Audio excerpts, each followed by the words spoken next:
The first thing I noticed was the door, not what was on it, what was missing from it.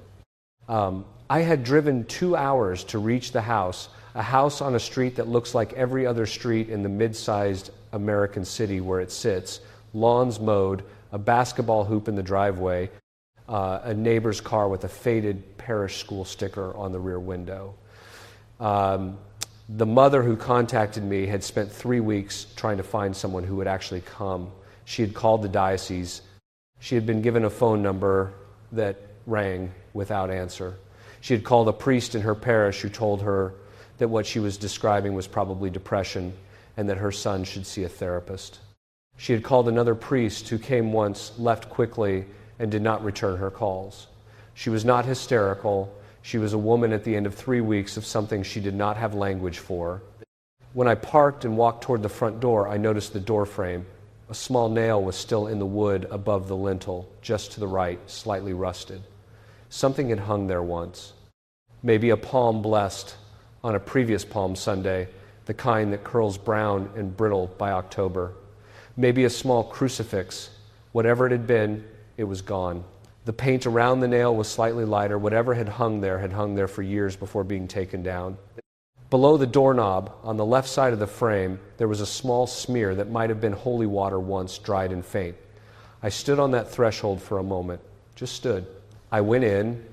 What I am about to tell you is a composite account. All the clinical details have been rearranged to protect the privacy of the individuals involved. I want to be clear about that at the outset. The spiritual and pastoral observations are my own, drawn from many years of this work. The doctrinal content is the teaching of the Church.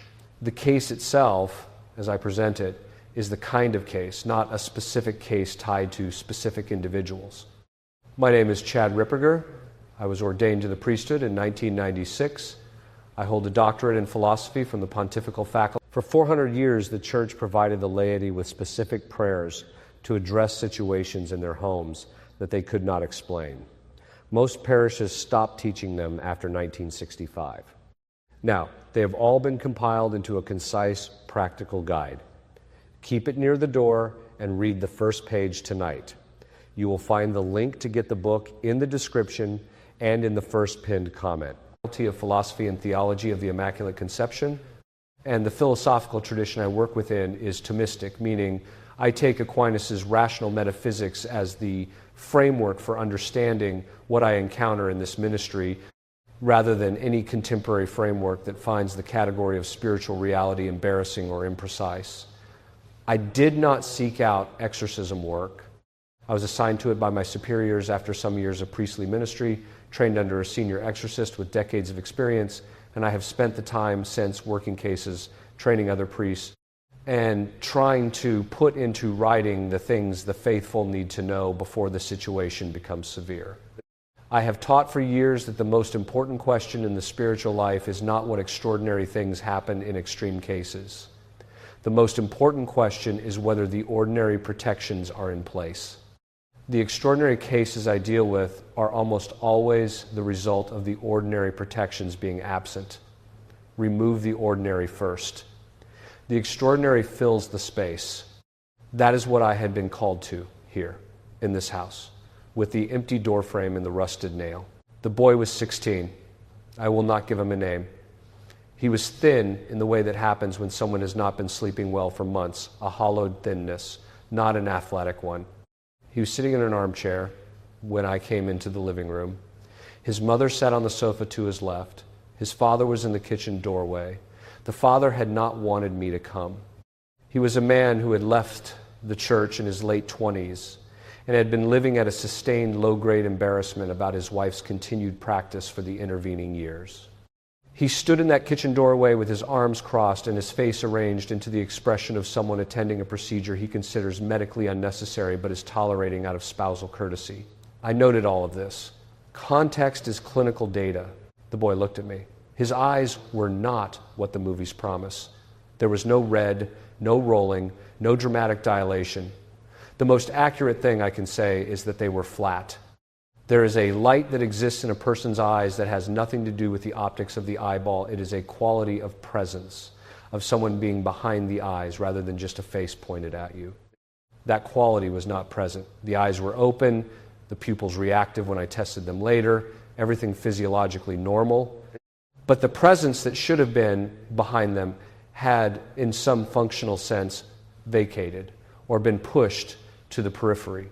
I have seen this in a number of cases. It is one of the things I watch for. The temperature in the room was lower than the rest of the house, not dramatically, a few degrees. The kind of thing you notice at the back of the neck. I sat down across from him and I talked to the mother first in front of him about ordinary things: when he had last slept, when he had last eaten a full meal, how long this had been going on. 8 months, she said, 8 months since the change that she could not describe except to say that he was not himself and had not been himself since last autumn. He watched me during this conversation. Then he spoke in his own voice. It was his voice at this point. And he said, "You can't do anything here." I said, "I know that. I can't. The church can." He did not respond to that. Something shifted behind the flat eyes. Then it settled. The mother poured tea while we spoke. She carried 2 mugs from the kitchen and set them on the coffee table between us. And the gesture was so ordinary, so domestic. A woman in a cardigan with a mug. St. Thomas Aquinas wrote more than a dozen questions on how fallen angels operate.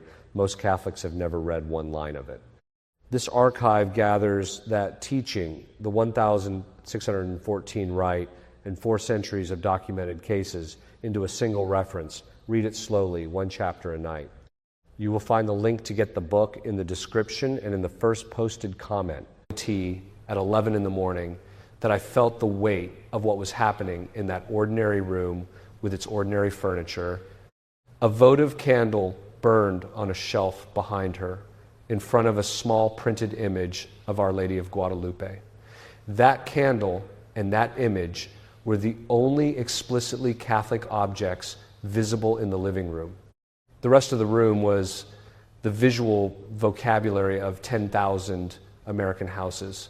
The television mounted on the wall, the family photographs, the throw blanket on the couch arm, the remote control on the armrest. The home had not made up its mind about what it was. She told me about the previous 8 months in the careful, exhausted language of someone who has rehearsed the story many times and stopped expecting to be believed. The nighttime sounds, the objects that moved, not dramatically, not like the movies again, but small things. A glass set on the counter that was in a different position in the morning.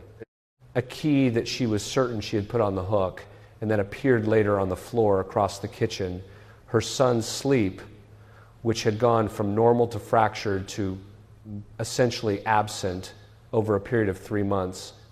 The way he spoke differently, not in the dramatic register, not with the Latin, not yet, but with a flatness, a distance, as though there were 2 layers of glass between him and whatever was being said to him.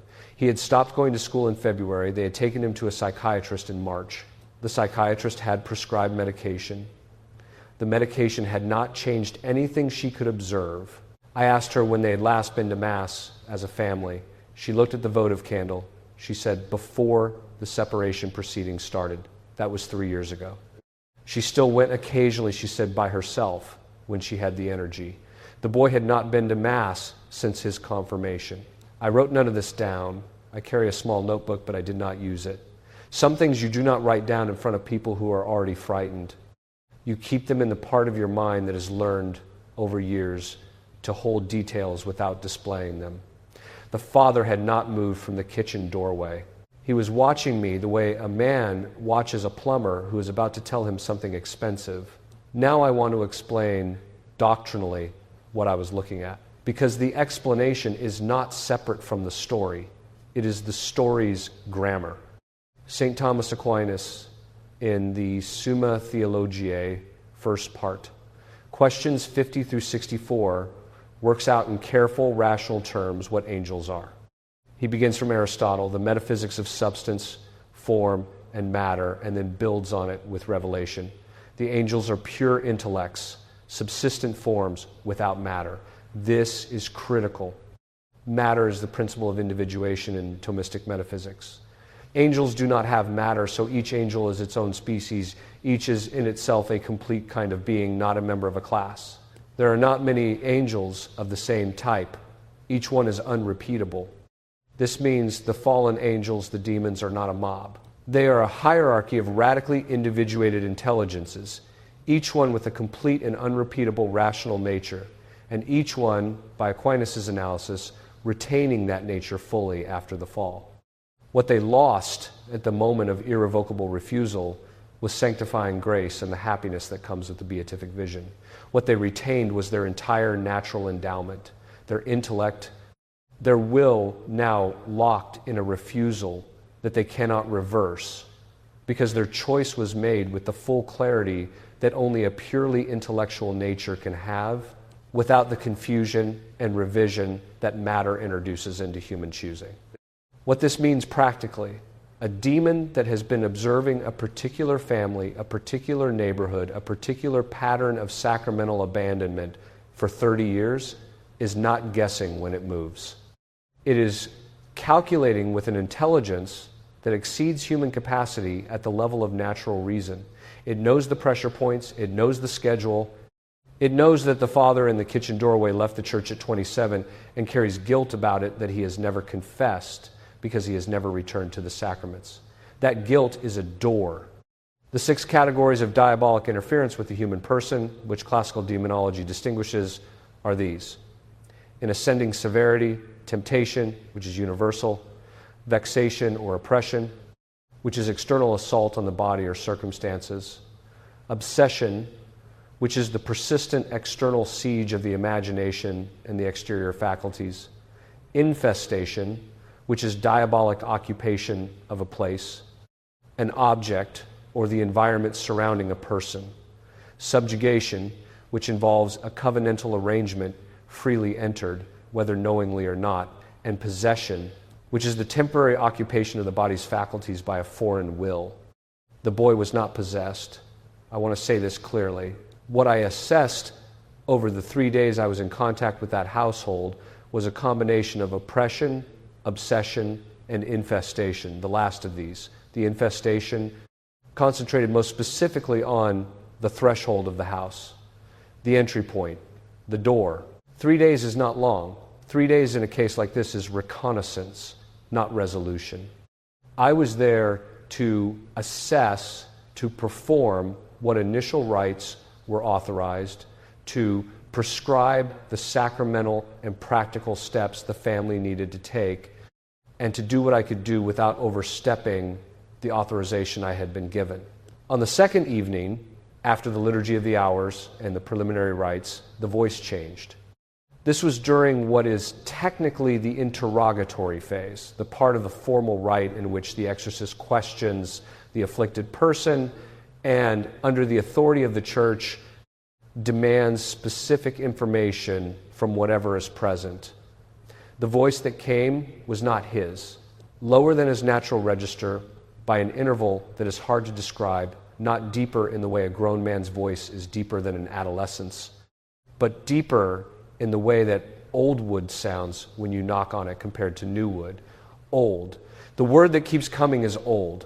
And in Latin, not classical Latin with clean vowels, but something older, a cadence I recognized from the Roman ritual of 1614, the ritual of Paul V, which is the rite I use, a phrase that roughly translates as, "You have nothing to offer here. This one is ours. The door was opened and not closed." St. Peter, the first letter, 5th chapter, 8th verse. "Be sober and watch, because your adversary, the devil, as a roaring lion, goeth about seeking whom he may devour." The word in the Douay rhymes that carries the most weight there is watch, gregore in the Greek. Be vigilant, be awake. The image in the original is of a lion who prowls the perimeter looking for the weak point in the fence, not crashing through the fence, walking along it, looking. The threshold of a house is, in the spiritual topology that the church has always understood, a real and material point that is also a spiritual one. You mark the perimeter, you mark the threshold, you declare it. Or you leave it unmarked and you accept the consequences of that choice. John Vianney, the curé d'Ars, who died on the 4th of August in 1859, patron saint of parish priests, spent 40 years being harassed by what he called le grappin, the hook, the grapple. His bedroom was set on fire. He was thrown from his bed. The noise in his presbytery at night was, according to witnesses, extraordinary. And yet the confessional in the church of ours, that low wooden box where he sometimes sat for 18 hours a day, hearing the confessions of people who had traveled hundreds of miles to reach him, was a space of absolute peace. Because the confessional was a space claimed for the authority of the church, the priest in it was in the state of grace and acting in the person of Christ. The authority operative in that box was not Vianney's personal holiness, though he had plenty of that. It was the authority of the sacrament of penance given by Christ in the 20th chapter of John's Gospel, verse 23, whose sins you shall forgive, they are forgiven them, and whose sins you shall retain, they are retained. The enemy can work in any space the church has not claimed. He cannot work freely in any space she has. I want to pause on this point because it is the point where most people who have not done this work make an error. The error is to think that sacramentals, holy water, the crucifix, the scapular, the blessed metal are passive objects, things that work by being present, the way a smoke detector works by being plugged in. This is not correct. A sacramental is not a passive device. It is a material expression of the church's prayer, which is itself a living thing.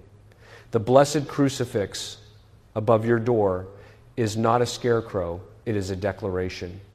It says the authority of the church is present here through the faith of this household, and that authority is the authority of Christ who conquered death. The enemy can read that declaration. He can also read its absence. He has had a very long time to learn to read households. This is why the removal of these sacramentals from ordinary Catholic practice matters so much more than it might appear. When a family stops keeping holy water in the entryway, when the crucifix comes down from the front door because no one is quite sure anymore whether it is appropriate or too much, when the Epiphany blessing is not practiced because the parish stopped blessing chalk in 1972 and no one has asked for it since the declaration is withdrawn, the threshold becomes unmarked. And an unmarked threshold, in the spiritual topology the church has always assumed, is a threshold that makes no claim. Padre Pio received the stigmata on the 20th of September, 1918, in the sacristy of the Capuchin Church in San Giovanni Rotondo. He bore those wounds for 50 years, and he endured throughout that period demonic assault of a physical and psychological order. He was beaten, he was deceived, he prayed through it. And he consistently told his penitents, his spiritual directees, his correspondents, make the home a place where prayer is visible, where the crucifix is present, where the rosary is said every day. Not as a romantic program for a more spiritual lifestyle, as a defensive protocol. Dr. Richard Gallagher is a board-certified psychiatrist affiliated with Columbia University who has been consulting on exorcism cases for more than 30 years. He has written about his observations publicly with care and precision, and he is on record saying that he has witnessed phenomena in these cases, phenomena that include the accurate recitation of hidden information, the manifestation of physical effects that have no neurological explanation, the use of languages unknown to the afflicted person that fall outside the explanatory range of any natural science he is aware of. I mention Gallagher not because I need a psychiatrist to validate the Church's tradition. I mention him because his presence in this conversation represents the convergence of two entirely different modes of inquiry pointing in the same direction. In the case I have been describing, the entry point was material and precise. The boy told his mother in one of his lucid periods, the first week of the third month of this episode, that a friend had left an object on the front porch roughly 8 months earlier, a gift, something the friend had received from a group with an explicitly occult orientation. The mother picked it up off the porch, assumed it was harmless, and put it on a shelf in the entry hall, the small shelf just inside the front door where people set their keys. The front door, without a crucifix, without a blessed image of Our Lady, without any mark of the Church's claim over the threshold, the shelf with the object of unknown and probably adversarial origin. The father in the kitchen who had left the sacraments and carried his guilt like a sealed room in himself. The boy who had been confirmed at 14 and not received communion since. The family that had stopped coming to Mass after the divorce proceedings began and found in the silence no one pursuing them. This is not a story about an object. This is a story about the infrastructure that was missing. The object was a match. The house was full of accelerant. Now, I will tell you what goes on the door. I want to be precise. Precision is not the same as superstition. Superstition is attributing to an object a power that belongs to God alone, expecting the object to work regardless of faith, regardless of the church's authority, like a magic charm that operates on its own logic. What I am about to describe is the opposite of superstition. It is the deliberate and intentional exercise of the church's authority over material creation, expressed through the faith of the household. First, holy water. Not decorative, not a pleasant reminder of baptism. In the Catholic theological tradition, a sacramental operates through the prayer of the church, ex opere operantis ecclesiae, through the working of the church's action. The water blessed by a priest using the traditional formula from the Roman ritual of 1614, which includes an explicit exorcism of the water, an exorcism of the salt, and their combination carries the prayer and the authority of the church attached to that matter, not chemically altered, sacramentally altered. Apply that water to the threshold, the door frame, the lintel, the base of the door on both sides. Do this deliberately. You are marking the crossing point as claimed territory. Second, a blessed crucifix, blessed by a priest using the ritual blessings, if possible the older forms, which are more explicit in their invocation of the church's authority placed above the door or directly on it, a Saint Benedict medal attached to the door or fastened into the frame adds the specific exorcistic prayer that Benedict's medal carries. The reverse of that medal contains the Vade Retro Satana prayer in compressed form. Vade Retro Satana nunquam suade mihi vana. Begone, Satan, never tempt me with your vanities. That is not a charm. It is a prayer, condensed into metal, blessed with the church's explicit ritual, and placed as a declaration at the boundary of the home. Third, and this is the practice that most Catholics of the current generation have never encountered, the one that was universal in Catholic households across the Western world until approximately 1965 and has since almost entirely disappeared from use. The Epiphany blessing of the door. On the Feast of the Epiphany, the 6th of January in the traditional calendar, the feast that commemorates the coming of the Magi to the house where the Christ child lay and their worship of him, the church blesses chalk. The faithful take that blessed chalk and mark the lintel of their front door. The marks are specific. In 2026, the inscription reads, 20 plus C plus M plus B plus 26. The plus signs are crosses. C, M, and B stand for the three names tradition has given the Magi, Casper, Melchior, Balthazar. But those same three letters also form the opening letters of the Latin phrase Christus Mancenem Benedicat. Say it with me. Christus Mancenem Benedicat. May Christ bless this house. This is not folklore. This is not a charming regional tradition. This is the church formally requesting, through the prayer of her ministers and the faith of the household, that Christ himself be present at the threshold as the Lord of what lies within. The chalk is blessed. The marking is intentional, and the meaning is precise. This house was visited by those who sought the Christ. We declare by this mark that the Christ is welcome here, and that what is not of the Christ is not welcome here. In the traditional Epiphany house blessing, the priest moves room by room through the house, but the door blessing is available to every family every year without waiting for a priest. You obtain the blessed chalk from your parish, and if your parish does not bless chalk, find one that does. They exist in every American diocese if you look for them and you mark the lintel yourself. You say the blessing, you make it deliberate, you mean it. When I returned to that house after the 3 days of initial assessment and